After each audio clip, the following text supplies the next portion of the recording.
Yahoo! Look at this. All the way across and in the back. Round of amazing.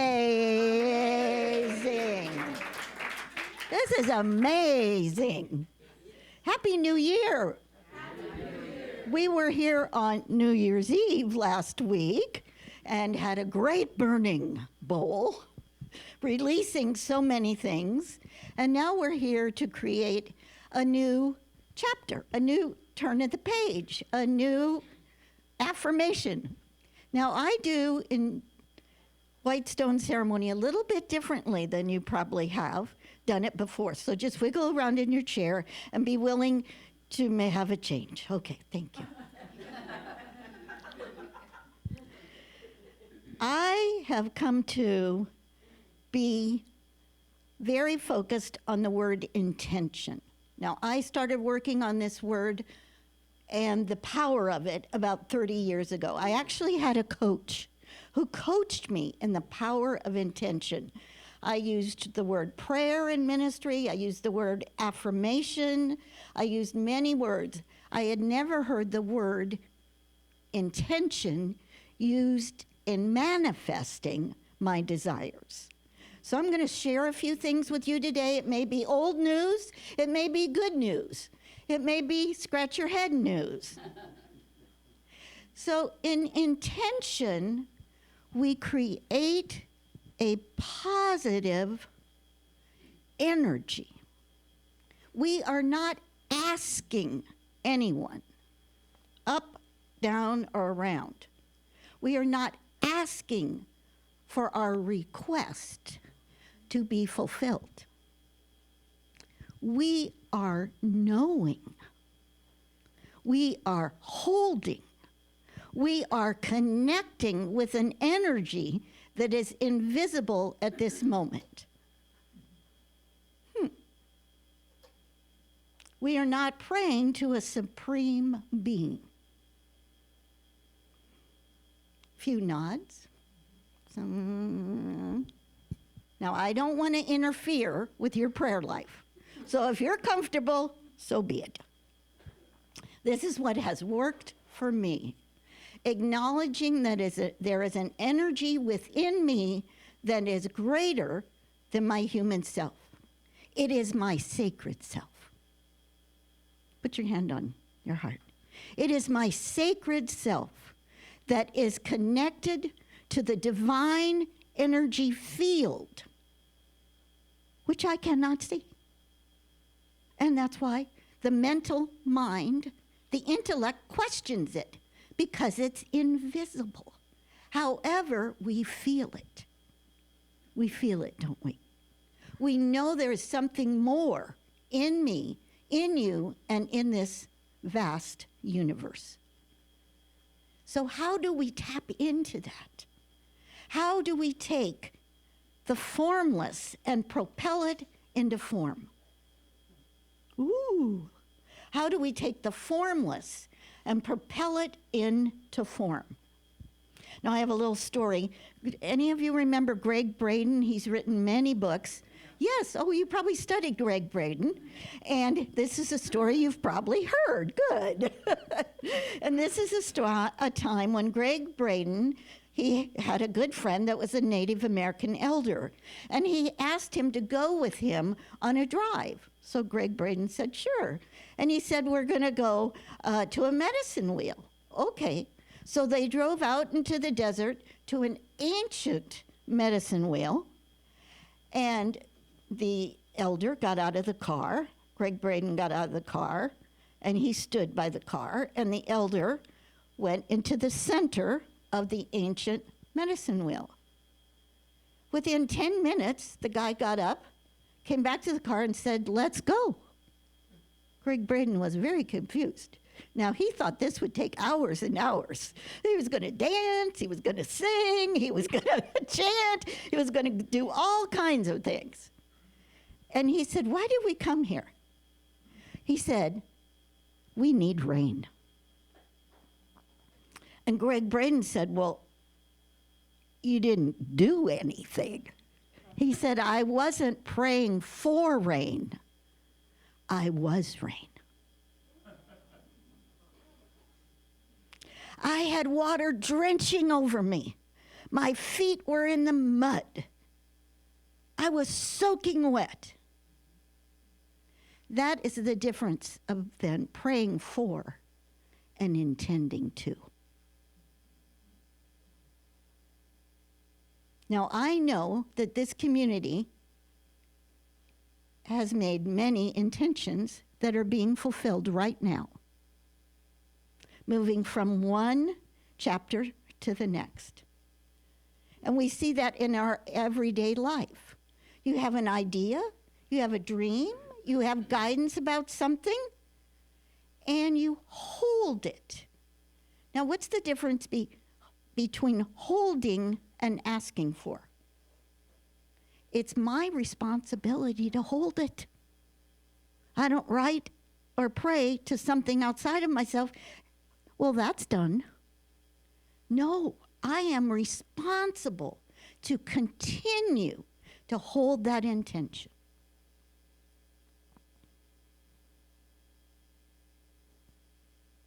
Where are we? So as we change and clarify our thoughts, how do we put that into practice? How do we emulate the divine law that human beings and all of life have been replicating forever? Now, I know that you have intended, remember the old Unity parking place? Remember that? I am going to get a parking place close to the door. How many? Raise your hands, please. This crowd is asleep. But these people, anyone awake enough to say, I visualized a parking place? Yes, of course.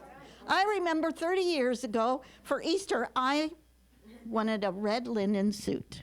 I was going to Washington Square, and I was finding a red linen suit at my price, in my size, blah, blah, blah, blah, blah. Walked right in the store, and there was my red linen suit. Now, listen to the human in me. I had to go to every other store. See if I couldn't find another red suit that was cheaper. Better deal. Not. That was the only red suit. I intended it. Now, I have used this in ministry for years now, intending with my community, creating intentions with our new property, with all of the things that were part of the growth of our ministry. And it wasn't about praying for. It was living it. It was living it. Now, we had done an appreciative inquiry over 18 months where people in groups, and I know you've done things like this, came together, shared your ideas, morphed it. Now, we were looking for new property. Now, I knew at that moment we had been looking for at least 15 years. 15 years. We had drawn maps. We had gone out and looked at places. We had so many realtors, I couldn't remember how many we had. Now, the difference was that we came together and agreed on what we did best. Appreciative inquiry is about what you do best. And we had a gathering of over 50 people on this particular Friday night. It was the week after Easter. And on Easter, we had had a big circle, many 100 people. And it was so crowded, I wasn't on the floor, I was up on the stage. And we had a wonderful little girl, she was not so little anymore, who was mentally challenged, had a physical disability. She saw I was alone by myself, and she walked from the very back of the church to come and hold my hand. She didn't want me to be alone. 50 people said, that's what we do best. We honor and love everyone just the way we are. And we stepped forward into that. 18 months, finally wrote a statement of intention, the kind of space we wanted, etc. And we took it and put it into sentence form, and then we took it and put it word by word, and then we color coded it, and then we had a team leader of each color code. Now, this was our birthday celebration. We made a huge circle. We had all these colors in the circle, by and according to the statement, and we went around the room and every person said a word. Little ones got the ands and the thes. Big one, all the way around. And you could feel the shift in the room. Do you know why?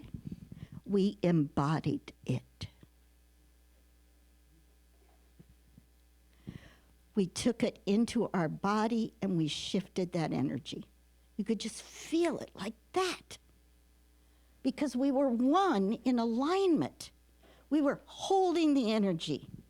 Within 5 days, the telephone rang, realtor, and someone with $250,000. There you go. Amazing.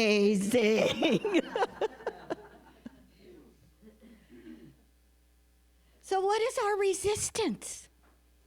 Are you curious? What is my resistance to intending that which I desire? Paul and I just went through this with moving our home. We had a beautiful big home, view of Mount Hood, redid the whole thing. Gorgeous home. And it was time to downsize. We went through 2 realtors, we couldn't sell it. Over and over. We had a couple offers that fell through over and over, and we couldn't find a house we liked.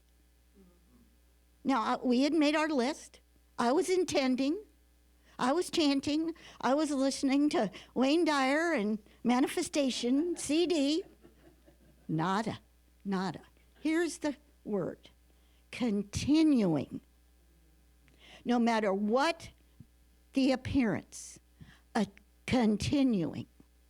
Gently. Not gently continuing. Not, it's topping everybody else. Gently holding it over and over again. 2 years. Nada. And we had nowhere to go. Finally, the sale comes in. We still have nowhere to go. Now, this is going to happen in about a month. Nowhere to go. We made an offer on a house, way overpriced. We didn't get it. We had nowhere to go.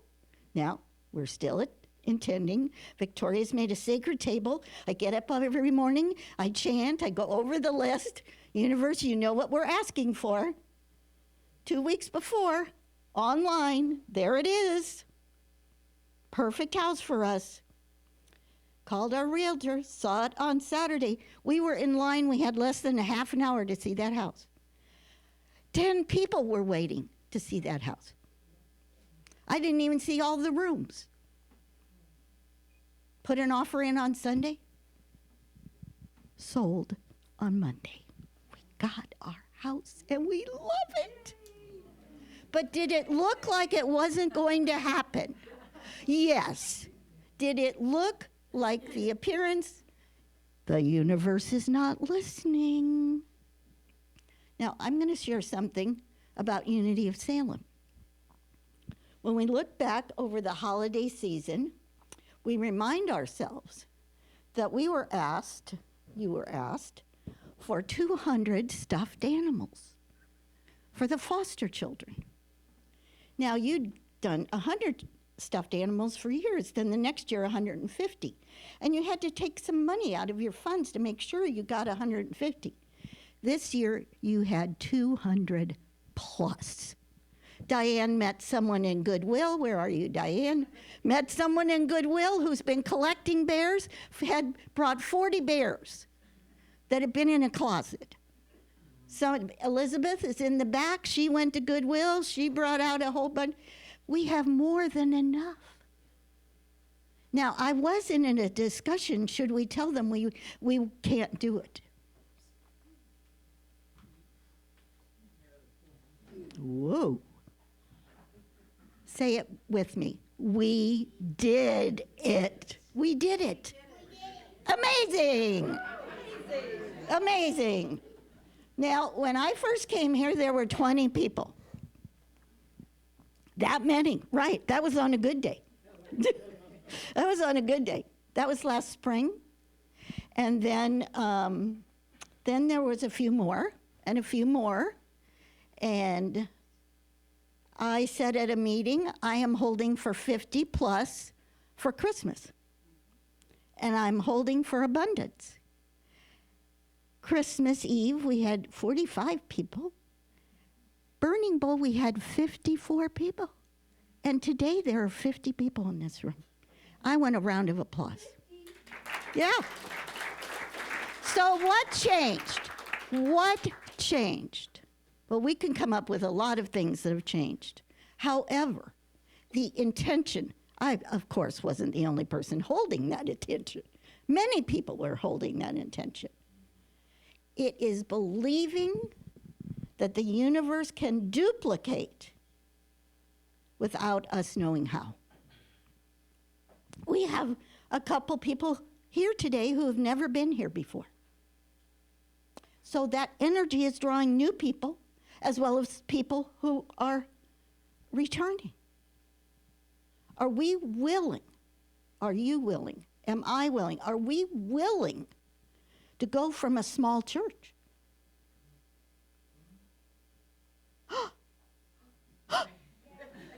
Oh, Mia's willing. Our 9-year-old. Thank you, Mia. Are we willing to have youth ministry? Are we willing to have teams? Are we willing to have a prayer team again? Are we willing to have not run out of coffee? Yes. Yes. Are we willing to have hospitality? Yes. Are we willing to have, this was my intention today, flowers? Are we willing? This is the question. And what are you willing personally to hold for yourself? It's so tempting to do it for someone else, isn't it? So tempting. This is for me. I am willing.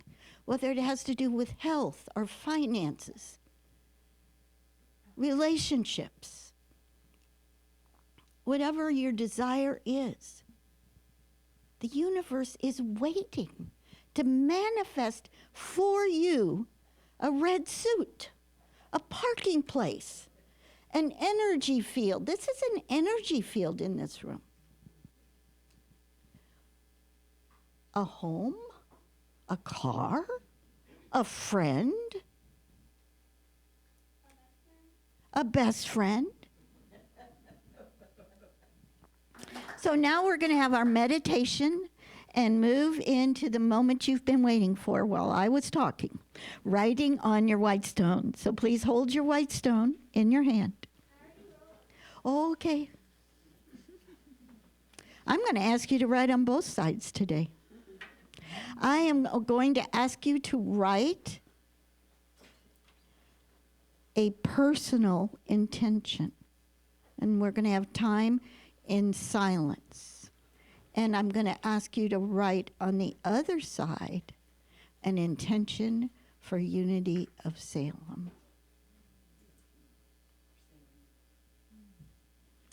So move around in your chair a little bit. I have a few words I'm going to read to you. Close your eyes if that makes it more comfortable.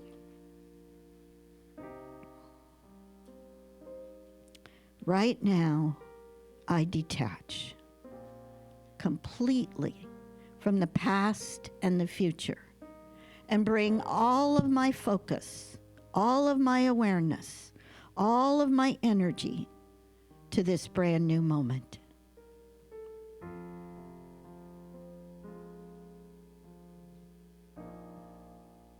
I fully acknowledge and appreciate the courage and commitment it takes to do this. I take responsibility for creating this intention in alignment with the divine presence that moves through me. My sacred self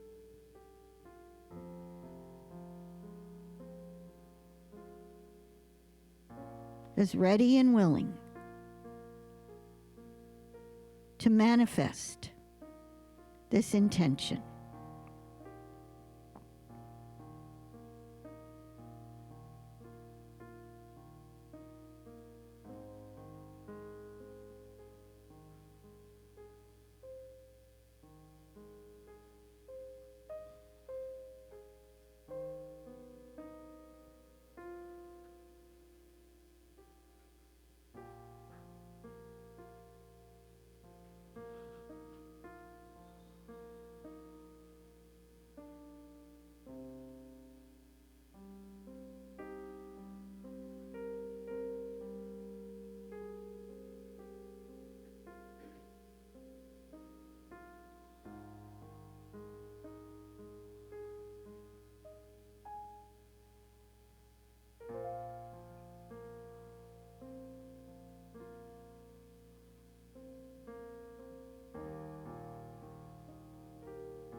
Now begin to hold this intention with love. You are being guided.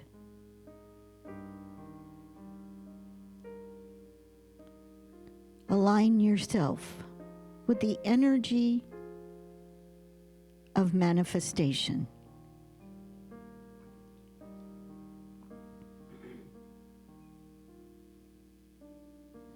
I release and no longer listen to my fears and doubts. I will continue to hold this intention, to listen for guidance and continue, irregardless of appearances. So when you have your word, I believe there is a pencil in your little basket that's under you. You may have a pen. We're going to hold the quiet. And if you do not have something to write with, go ahead and look for that pencil in the little basket, or hold that thought until you get home and write it. Now, this is a particular white stone, and I have a card to explain it. Thank you, Trish.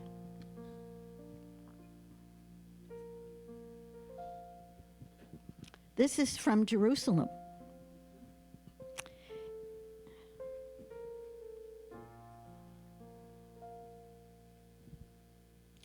Any name or word of inspiration that comes to you may be written on your white stone. It is here to serve as a guidance for you throughout the following year. A word, a heart, a leaf, whatever is your moment. Did you get a pencil, a pen, or you're holding it in thought?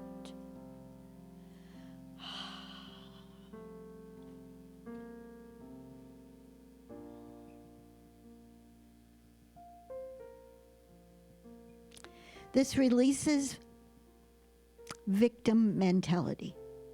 I have an energetic source. I am divine. I am. Let's say together, I am an energetic field of possibilities. Let's say it. I am an energetic field of possibilities. Unity of Salem is an energetic field of possibilities. Unity of Salem is an energetic field of possibilities. And so it is. And so it is. And we give thanks in the name of all great spiritual teachers who have showed us this way all across this planet. People are intending today, including us.